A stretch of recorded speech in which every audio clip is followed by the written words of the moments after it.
C'est un plaisir de vous retrouver à ce rendez-vous de l'information. Madame, Monsieur, bonsoir. Dans l'actualité de ce soir, les membres du comité ministériel d'audit interne CMAI du ministère du Travail et de la fonction publique ont été installés ce matin à Cotonou. Nous en parlerons dans ce journal. Séance de travail hier entre le ministre de la Justice et de la Législation et une délégation de la Cour africaine des droits de l'homme et des peuples. Le non-respect des décisions de la Cour a été l'un des principaux objectifs de cette rencontre. Et puis le sommet européen à Bruxelles se poursuit. Au menu des discussions, la flambée des prix et de l'énergie. Voilà pour le sommaire.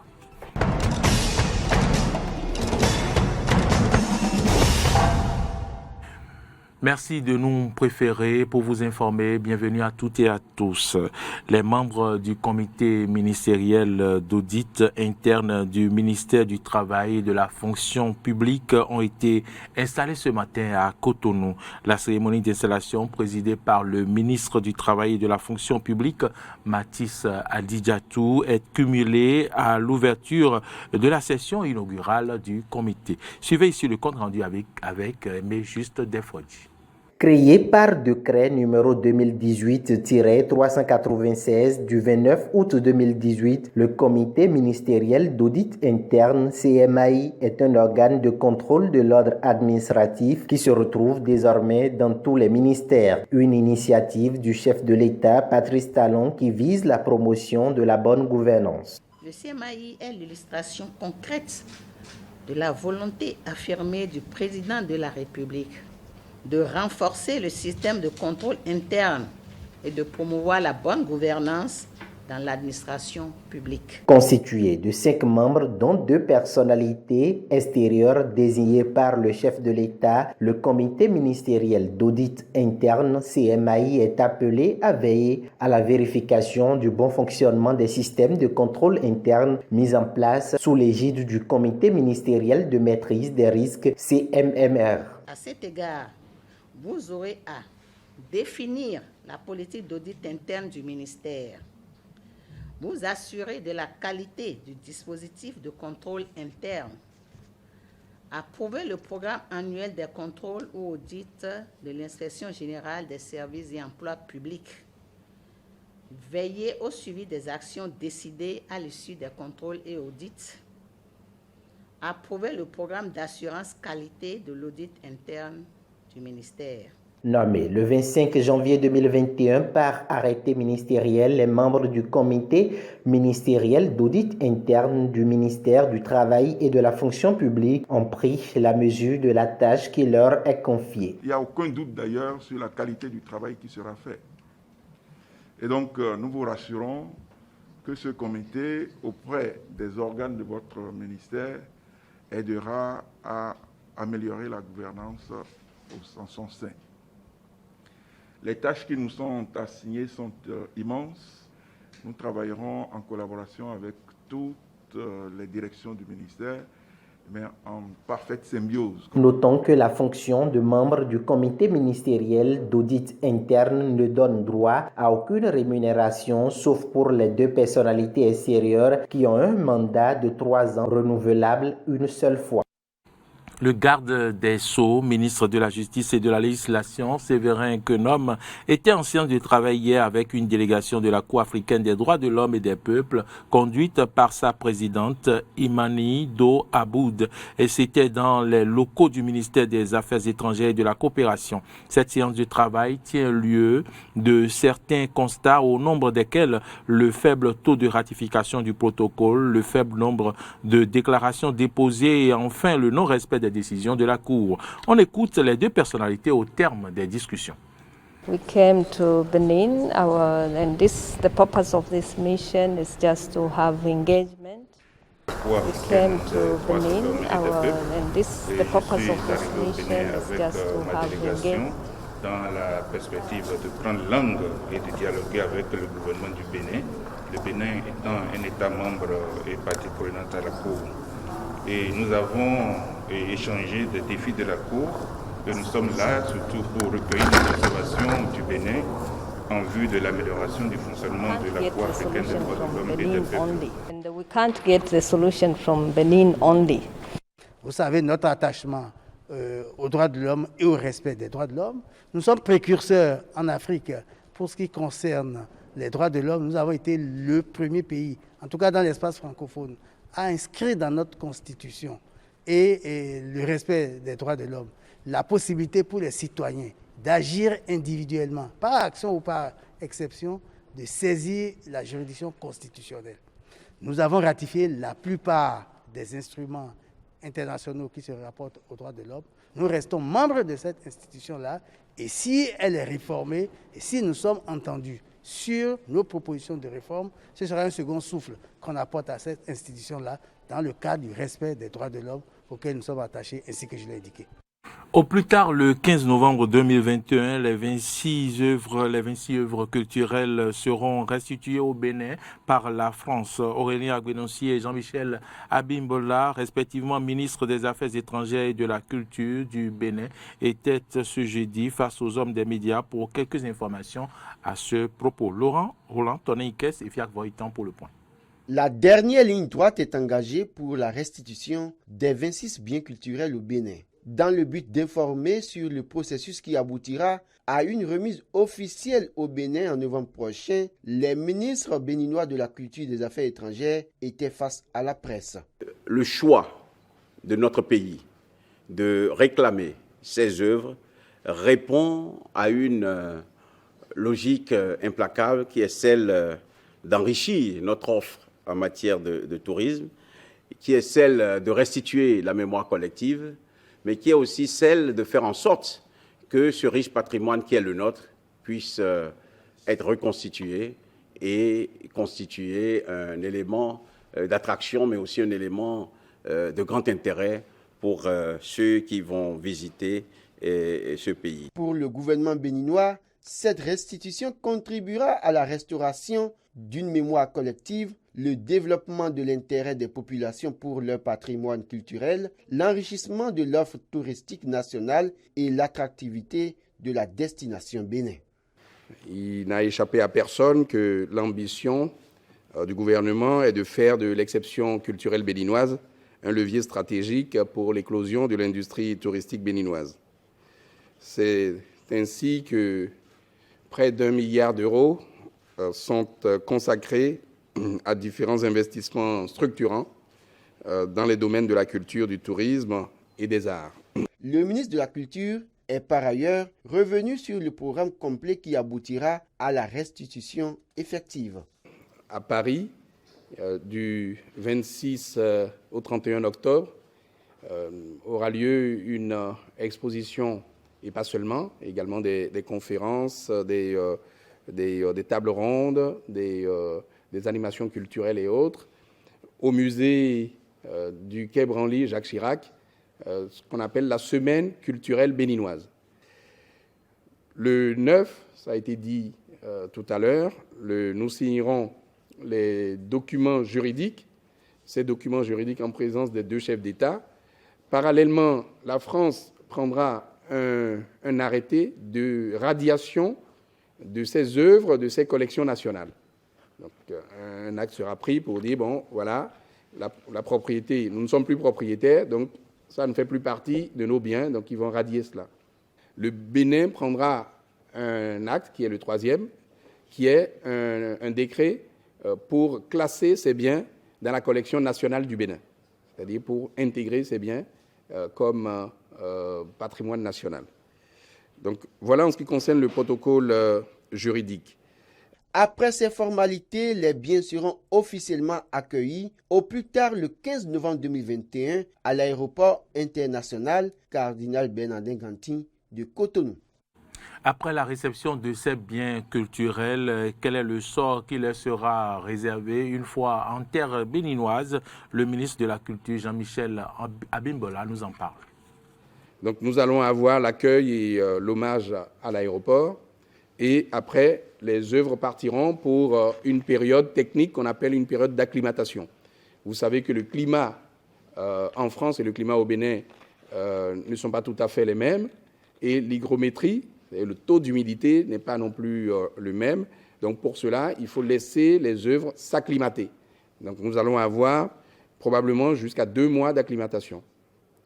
Après ce temps d'acclimatation, nous allons avoir un premier événement qui est une exposition à la présidence de la République, une exposition qui sera ouverte au public pour symboliser le retour dans le patrimoine national des œuvres. Après l'exposition à la présidence de la République, sûrement à partir de mi-janvier, cette exposition pourrait être une exposition de 2 ou 3 mois. Parce qu'une exposition de cette envergure, généralement, ce n'est pas une exposition d'une semaine quand on peut.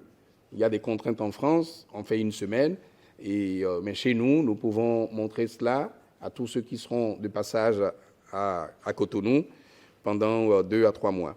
Après, nous allons sur la maison du gouverneur à Ouidah, où les œuvres seront en exposition temporaire pendant près de 3 années, le temps que le musée d'Abomey, le MEARD, soit prêt à les accueillir.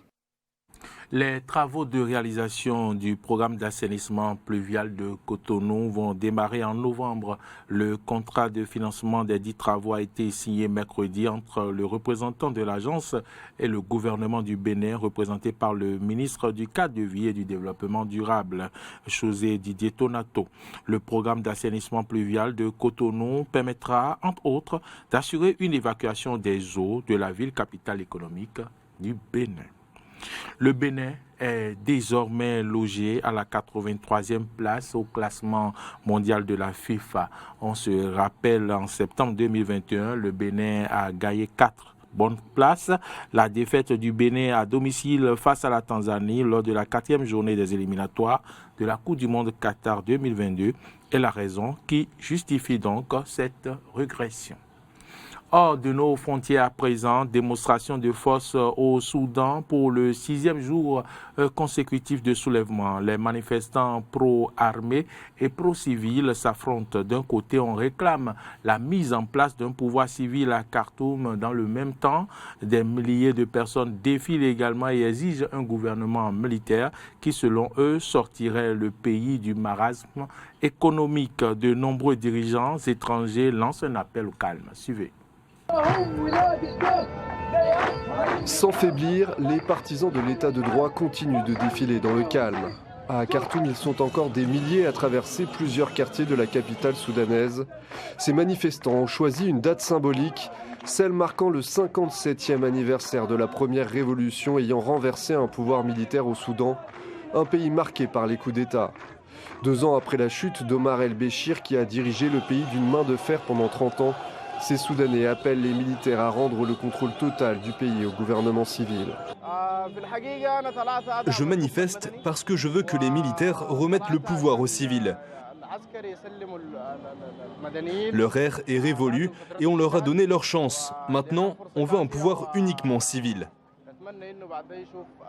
Il y a un accord qui a été signé. Les militaires doivent remettre le pouvoir aux civils. On ne leur demande pas leur autorisation. Il faut qu'ils partent. Un point, c'est tout.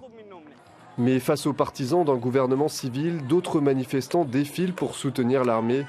Des milliers de personnes se rejoignent depuis samedi devant le palais présidentiel où siègent les autorités de transition, et notamment celui qui détient l'essentiel des pouvoirs, le général El Bourhan, à la tête du conseil de transition composé de militaires et d'un gouvernement civil dirigé par Abdallah Hamdok. Pour ces militants, ce gouvernement est inefficace. En ce qui concerne les personnes qui descendent dans la rue aujourd'hui, ils ont le droit d'exprimer leur opinion. Mais pour nous, c'est nous qui avons raison. Ce gouvernement civil n'a rien fait pour les Soudanais en 2 ans.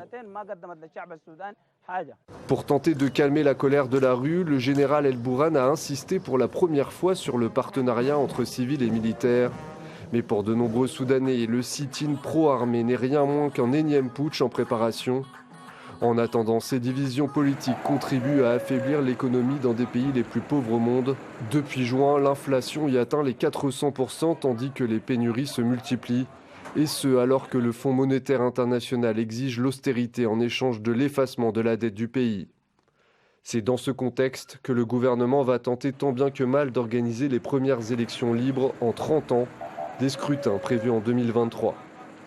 Regain de tension au Sahara occidental à une semaine du Conseil de sécurité de l'ONU. Les combats reprennent de plus belle entre les forces du Front Polisario et le Royaume du Maroc.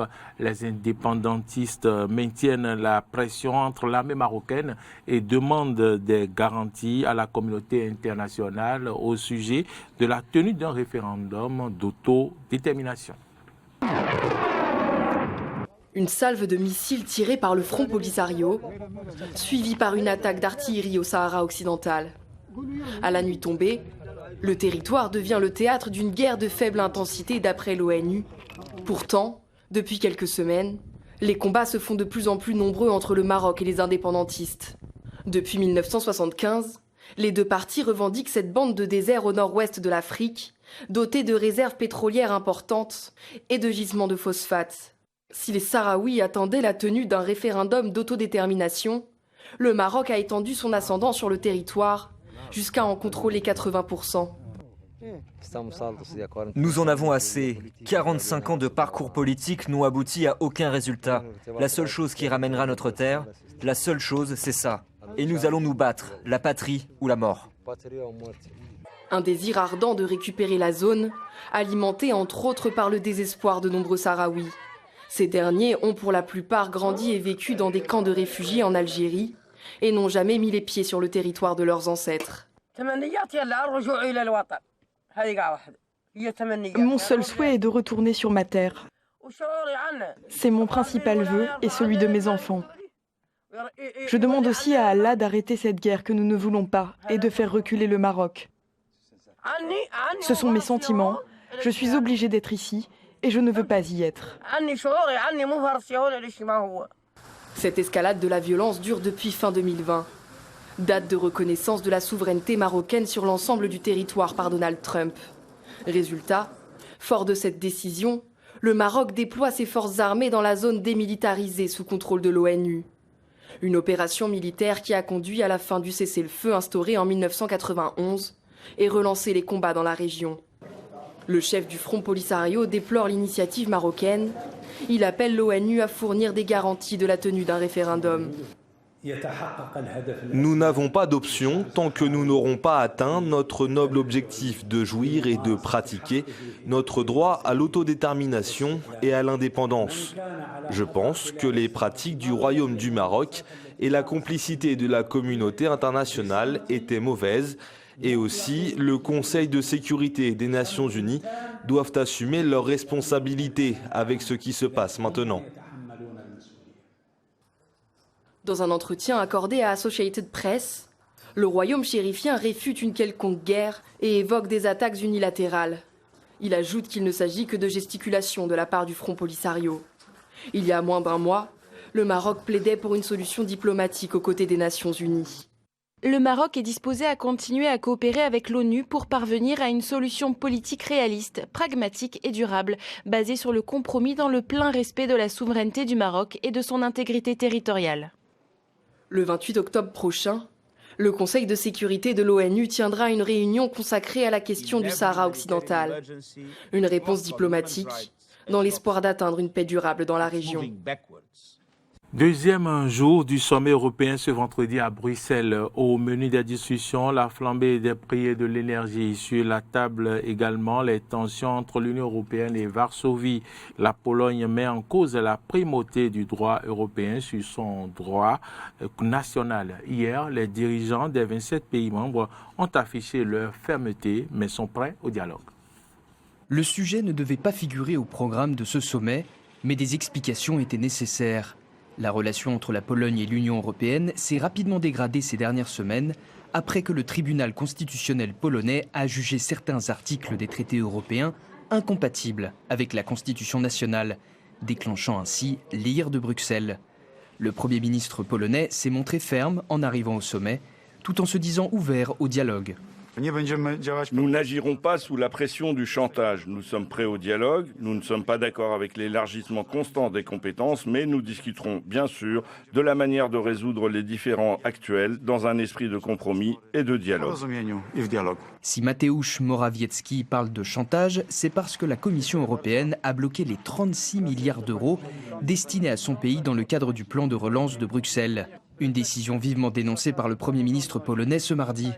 Réponse de la présidente de la Commission européenne Ursula von der Leyen, la Commission ne restera pas les bras croisés, laissant deviner de possibles sanctions à venir. En revanche, lui aussi présent ce jeudi pour le sommet, le Premier ministre hongrois Viktor Orban n'est pas convaincu de l'utilité des sanctions contre la Pologne, dont il est un allié. La Pologne, le meilleur pays d'Europe, aucune sanction n'est nécessaire. C'est ridicule. La primauté du droit européen ne figure pas du tout dans le traité. L'Union européenne a donc la primauté là où elle a des compétences. La question porte sur les compétences. Et ce qui se passe ici, c'est que les institutions européennes contournent régulièrement les droits des parlements et des gouvernements nationaux et modifient le traité sans avoir aucune autorité légitime pour le faire. Les Polonais ont donc raison. À la demande de certains pays, ce dossier chaud de l'actualité européenne a été effectivement abordé ce jeudi lors de la réunion du Conseil européen. Mais aucune conclusion ni décision ne sont attendues. L'Allemagne, soucieuse de préserver une cohésion avec ses homologues européens, a rappelé l'importance de l'état de droit. Nous cherchons à faire respecter l'état de droit par le biais de la procédure actuelle de rupture de contrat contre la Pologne. L'état de droit est un pilier essentiel de l'Union européenne. D'autre part, nous devons trouver des moyens et des possibilités de travailler ensemble, car une cascade de litiges juridiques devant la Cour de justice européenne n'est pas une solution au problème si nous voulons croire en l'état de droit. La Commission européenne dispose d'autres moyens de pression contre Varsovie.